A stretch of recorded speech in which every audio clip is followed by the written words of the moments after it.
Guys, it's Tuesday, November 10th. So let's go ahead and get started for today. We're going to do a little more reading, and this reading is going to be an article that gives us some ideas to think about that will help us connect back tonight as we progress throughout the week. So you have two tasks. You'll read read an article called Why is the Blues Called the Blues, and then you'll complete a reading response, which looks similar to the ones we used to do, very, very simple. So, guys, here's the reading, and it's all about music that we call the blues. As Southerners and Mississippians, many of you will be familiar with this type of music. I am. I also grew up in Mississippi. So, this article is going to kind of explain where the blues came from. The blues actually has origins in African music that was brought to America by slaves and then transformed as the slaves were forced to do things like work in fields.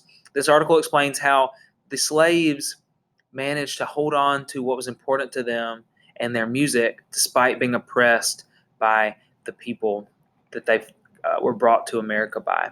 So that's what this article explains. And let me give you even a little more background. Basically, guys, African people communicated often through drums. So the language is very percussive and they could communicate with one another using the sounds of drums.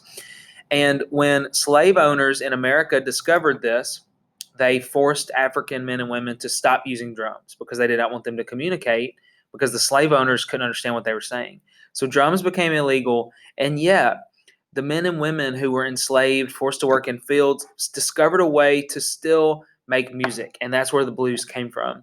A lot of the blues originated in a part of Mississippi we call the Delta. If you've ever been to Tunica or Clarksdale or Greenwood or Greenville, those are famous Delta cities. And our county, or the county next to us, DeSoto County, actually is considered part of the Delta, especially the western part of DeSoto County towards Lake Cormorant area, just past Horn Lake. So the Delta, if you've ever been, is a very flat region. A lot of crops were grown there, things like cotton.